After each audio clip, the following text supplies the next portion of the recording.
దేవుని పరిశుద్ధ నామానికి మహిమ కలుగును గాక. మరి యొక్క పరిశుద్ధ దినము దేవుని యొక్క అద్భుతమైన లేఖన భాగమును ధ్యానం చేసే అవకాశంను దేవుడు మనకు అనుగ్రహించాడు. అందును బట్టి దేవునికి వందనాలు చెల్లిస్తున్నాను. మనందరినీ కూడా దేవుడు సజీవ లెక్కలో ఉంచాడు. ఆరోగ్యమును క్షేమం అనుగ్రహించి మరొక పరిశుద్ధ దినాలకు ప్రవేశించే భాగ్యమును దేవుడు మనకు అనుగ్రహించాడు. అందును బట్టి మనం దేవునికి హృదయపూర్వకముగా కృతజ్ఞతలు చెల్లించబద్దులమై ఉన్నాం. అయితే ఈ దినము మీ ముందుకు తీసుకొస్తున్న అంశము, త్రోసివేస్తున్నావా, మహిమపరుస్తున్నావా? అపోస్తుల కార్యములు 13వ అధ్యాయము 46వ వచనం నుండి 49వ వచనం వరకు ఒక అద్భుతమైన సంఘటన అక్కడ కనిపిస్తూ ఉంది. పౌలును బర్నబాయి వీరు సువార్తను ప్రకటిస్తూ వెళ్తూ ఉన్నప్పుడు ఒక ప్రాంతంకు రాగానే యూదుల్లో కొంతమంది వారు చెప్పిన సువార్తను వ్యతిరేకిస్తారు. అప్పుడు ఈ పౌలును బర్నబాయి ధైర్యం తెచ్చుకొని ఏమంటారంటే, మొదట మీ వద్దకు వాక్యం వచ్చింది, ఆయనను మీరు దాన్ని త్రోసివేసి మిమ్మును మీరే నిత్య జీవమునకు అపాత్రులుగా ఎంచుకున్నారు అని యూదులతో అంటారు. తర్వాత పౌలు తన దేవుడిచ్చిన వాగ్దాన్ని జ్ఞాపకం చేస్తూ, దేవుడు నన్ను బూదిగంతం వరకు రక్షణార్థంగా ఉన్నట్లు అన్యజనులకు వెలుగుగా ఉంచి ఉన్నాడని ఎప్పుడైతే వారు తెలియజేస్తారో అప్పుడు ఏం జరిగిందంటే 48వ వచనంలో, అన్యజనులు ఆ మాట విని సంతోషించి దేవుని వాక్యమును మహిమపరిచిరి, మరియు నిత్య జీవమునకు నిర్ణయింపబడిన వారందరూ కూడా విశ్వసించిరి అని వాక్యం సెలవిస్తుంది. ఈ దినము 2 విషయాల్ని మనం ధ్యానం చేయబోతున్నాం. మొదటిది వాక్యమును త్రోసివేయుట, రెండవది వాక్యమును మహిమపరచుట. ఇక్కడ 2 సంఘటనలు జరిగాయి. వాక్యమును యూదులు త్రోసివేశారు. త్రోసివేయటం కాదు, ఆ త్రోసివేయటం వలన వారు తమకు తామే నిత్య జీవనకు అపాత్రులుగా ఎంచుకున్నారు అని అక్కడ వాక్యములు చూస్తూ ఉన్నాం. త్రోసివేయుట అనగా అవమానపరచుట, వాక్యమును అవమానపరచుట. వారు ఎప్పుడైతే వాక్యమును త్రోసివేశారో వారు వాక్యాన్ని అవమానపరిచారు. రక్షణ వాక్యమును త్రోసివేయుట లేదా రక్షించబడిన తరువాత వాక్యమును త్రోసివేయుట. ఏదైతే నీకు రక్షణలో తీసుకొస్తుందో ఆ వాక్యమును వారు త్రోసివేశారు. రెండవది, రక్షించబడిన తర్వాత ఆత్మీయంగా అభివృద్ధి చెందే సమయంలో మనకి తోడ్పడేది వాక్యము కాబట్టి అటువంటి వాక్యమును త్రోసివేయుట, విసర్జించుట అని మనం చూస్తూ ఉన్నాం. ప్రియమైన వార్లారా, మత్తయి రాసిన సువార్త 10వ అధ్యాయము 14-15 వచనాల్లో దేవుడు యేసుప్రభు ఏమంటారంటే, ఎవడైనను మిమ్మును చేర్చుకొనక మీ మాటలు వినకుండిన ఎడల మీరు ఆ ఇంటినైనను ఆ పట్టణమునైనను విడిచిపోనప్పుడు మీ పాదధూళి దులిపివేయడని చెప్పాడు. విమర్శ దినమందు ఆ పట్టణపు గతి కంటే సొదొమ గొమొర్రా ప్రదేశముల గతి ఓర్వతగినదై ఉండునని దేవుడు అక్కడ శిష్యులతో చెప్పాడు. సొదొమ గొమొర్రానే ఇప్పటికి కూడా అది మొత్తం బూడిదే కనపడుతున్న ప్రాంతం. దేవుడు వారికి ఇచ్చిన పనిష్మెంట్, ఆకాశం నుంచి అగ్నిగంధములు కురిపించినప్పుడు ఆ పట్టణమంతా కూడా కాలిపోతుంది, బూడిదైపోతుంది. దానికంటే కూడా ఘోరమైన స్థితి ఏది అంటే వాక్యమును త్రోసివేసే వారి పరిస్థితి. దేవుడు సొదొమకి అంత భయంకరమైన శిక్ష ఇవ్వడం కారణం ఏంటంటే, హెజ్కేలు గ్రంథంలో 16వ అధ్యాయము 49వ వచనంలో రాయబడి ఉంటుంది. ఏమనంటే, నీ చెల్లెలైన సొదొమ చేసిన దోషమేదనగా దానికిని దాని కుమార్తెలకును కలిగిన గర్వము. అక్కడ గర్వం గురించి దేవుడు మాట్లాడుతూ ఉన్నాడు. సొదొమకు అంత శిక్ష రావడం కారణం ఏంటంటే, ఒకటి గర్వము, రెండవది ఆహార సమృద్ధి కలిగి ఉంది, అందువలన గర్వం వచ్చింది. అదేవిధంగా నిర్విచారమైన సుఖస్థితి అని అక్కడ వాక్యం సెలవిస్తుంది. అంటే విచారమే లేదు, సుఖపట్టులో, వారు తినుటలో, ఆడుటలో, దేవునికి వ్యతిరేకమైన క్రియలు చేయటలో ఆనందించారు. అంత మాత్రమే కాదు, ఇంకా సొదొమ ఏం తప్పు చేసిందంటే అది దీనులకును దరిద్రులకును సహాయము చేయకుండాను రాయబడింది. అంత సమృద్ధిగా ఆహారము కలిగి ఉన్నా కూడా దరిద్రులకి దీనులకు కనీసం వారు అన్నం పెట్టలేకపోయారు అనేది దేవుని యొక్క బాధ. లూకా సువార్తలో కూడా ఏముంటుంది అంటే, ధనవంతుడు లాజరు గురించి ఉపమానంలో చాలా స్పష్టంగా అక్కడ రాయబడి ఉంటుంది. ఈ ధనవంతుల యొక్క ఆలోచన, తన యొక్క వ్యక్తిత్వం కూడా సొదొమతో మనం కంపేర్ చేయొచ్చు. సొదొమ లక్షణాలే ఈ ధనవంతుల్లో ఉంటాయి. సొదొమ దరిద్రులకు, దీనులకు అన్నం పెట్టలేకపోయింది, సహాయం చేయలేకపోయింది. ధనవంతుడు కూడా లాజరుకు సహాయం చేయలేకపోయాడు. ఇంకా వీరి యొక్క లక్షణాలు ఏంటంటే వ్యభిచార మనసు కలిగి ఉన్నారు సొదొమ. ఇంత నీచమైన లక్షణాలు కలిగి ఉన్న సొదొమ ఓర్వ తగినది అని ఇక్కడ వాక్యంలో మనం చూస్తున్నాం. ఎవరి విషయంలో అంటే ఇక్కడ సువార్తను వ్యతిరేకించేవారు సొదొమ గొమొర్రాల కంటే చాలా భయంకరమైన స్థితిలో ఉంటారు అనేది మనం అర్థం చేసుకోవాలి. లూకా రాసిన సువార్త 14వ అధ్యాయము 16వ వచనం నుండి 24వ వచనం వరకు గమనిస్తే అక్కడ ఎంత విచిత్రంగా ఉంటుంది అంటే, ఒక మనుష్యుడు తను విందు చేసి తన స్నేహితులను, బంధువులను అందరినీ కూడా పిలిచాడంట. విందు సిద్ధంగా ఉంది, మీరు రండి అని వారికి కబురు పంపినప్పుడు వారి యొక్క స్పందన ఎంత నవ్వులాటగా ఉంటుందో మనం వాక్యంలో చూడొచ్చు. వారిచ్చిన జవాబు చూస్తే చాలా నవ్వులాటగా ఉంటుంది. వారు ఎలాంటి నెపములు చెప్పారంటే, ఒకడేమో నేను పొలము కొన్నాను, తొందరగా వెళ్ళి దాన్ని చూడాలి అని చెప్పాడు.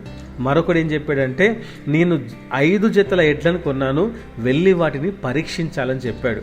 మరి ఒకడేమో నేను స్త్రీని వివాహం చేసుకున్నాను, అందుచేత రాలేనని చెప్పాడు.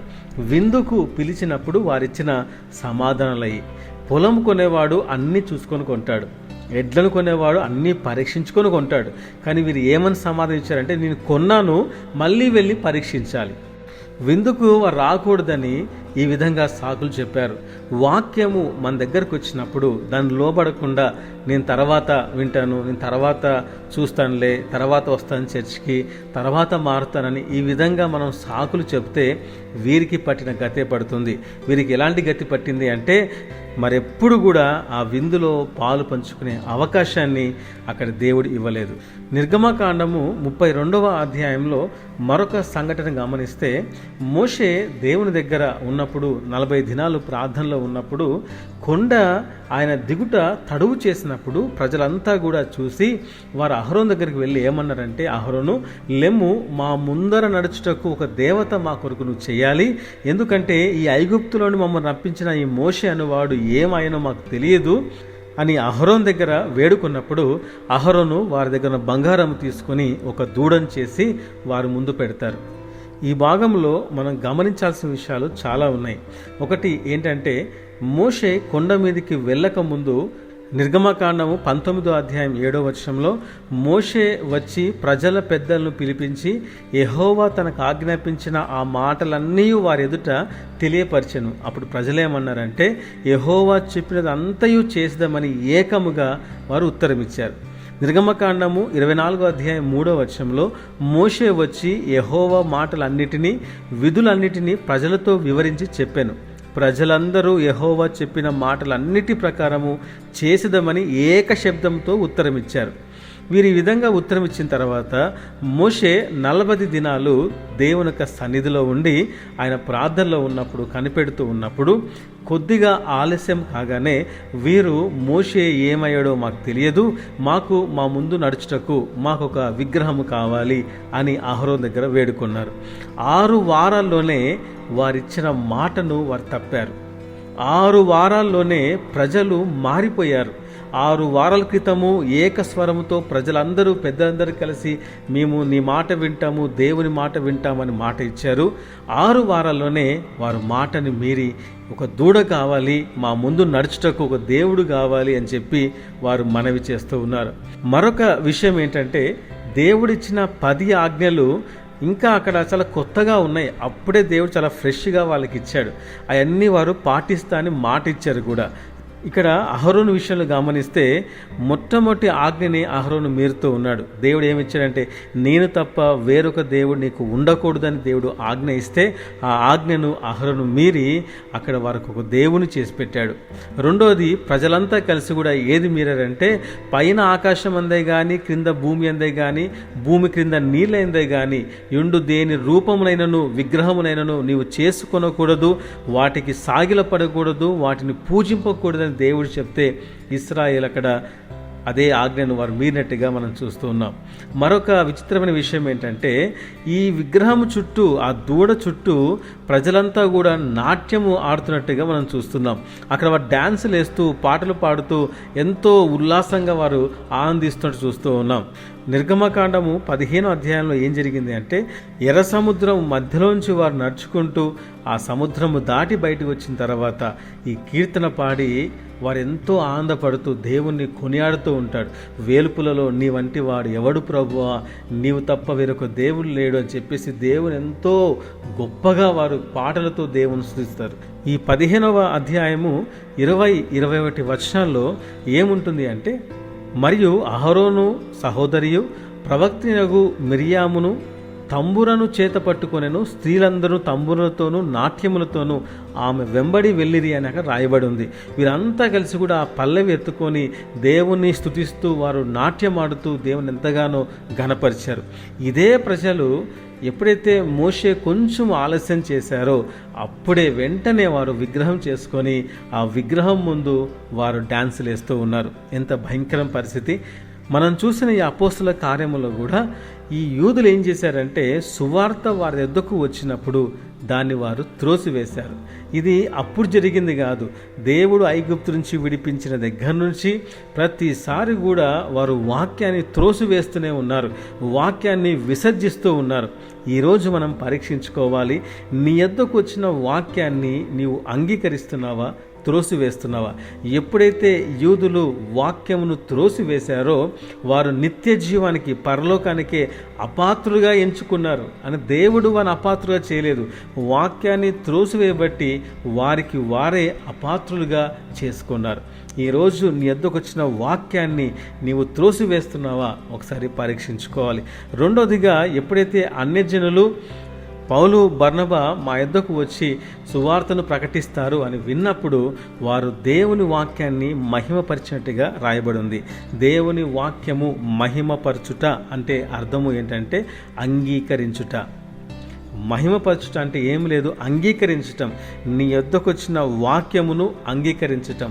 పరిశుద్ధ గ్రంథములో ఏదైతే చెప్పబడిందో ప్రతిరోజు నీ వాక్యం చదువుతున్నప్పుడు కానీ, సేవకుడు వాక్యం చెప్తున్నప్పుడు కానీ, నువ్వు ఏ సందర్భంలో ఎక్కడైతే వాక్యం వింటావో, ఆ వాక్యం చదువుతావో, ఆ వాక్యం నీతో మాట్లాడి ఇది సరి చేసుకో, ఇది మానుకో, ఇది వదిలిపెట్టు అని చెప్పినప్పుడు దాన్ని నీవు అంగీకరించావు అంటే ఆ వాక్యాన్ని మహిమపరిచినట్టు.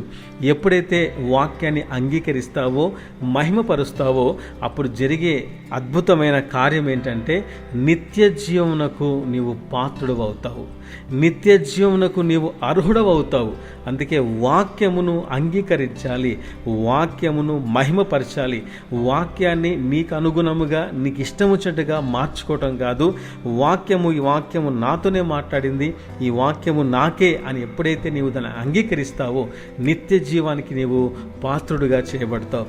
కాబట్టి ఈరోజు ఒకటే ప్రశ్న ఏంటంటే, నీ యొద్దకు వచ్చిన వాక్యాన్ని, నీతో మాట్లాడుతున్న వాక్యాన్ని, నిన్ను గద్దిస్తున్న వాక్యమును నీవు అంగీకరిస్తున్నావా, త్రోసివేస్తున్నావా? నీవు దాన్ని మహిమపరుస్తున్నావా, దాన్ని విసర్జిస్తున్నావా అనేది పరీక్షించుకో. విసర్జించావా, అది నష్టం నీకే, మరెప్పుడు కూడా ఆ విందులో పాలు పంచుకో. ఎప్పుడైతే దాన్ని అంగీకరిస్తావో, మహిమపరుస్తావో, వాక్యమైన దేవుడు నిన్ను బలపరిచి స్థిరపరచునుగాక. ఇటు మాటలు దేవుడు దీవించునుగాక. ఆమేన్. ప్రార్థన చేసుకుందాం. పరిశుద్ధుడా, మహోన్నతుడా, నీకు వందనాలు. ఈ దినము మాకిచ్చిన లేఖన భాగాలు బట్టి వందనాలు.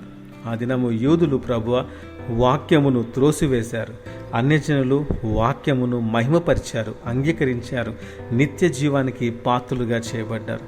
ప్రభువా మాతో మాట్లాడుతున్న వాక్యమును త్రోసివేయక దాన్ని అంగీకరించుటకు, వాక్యమును మహిమపరచటం మాకు నేర్పించండి. విన్న ప్రతి ఒక్కరిని మీరు ఆశీర్వదించండి, బలపరచండి, రోగులను స్వస్థపరచండి, హృదయ వాంఛలు తీర్చండి. ప్రభువా నీ వాక్యములో స్థిరపరిచి ముద్రించుమని యేసునామమున ప్రార్థిస్తున్నాం తండ్రి. ఆమేన్.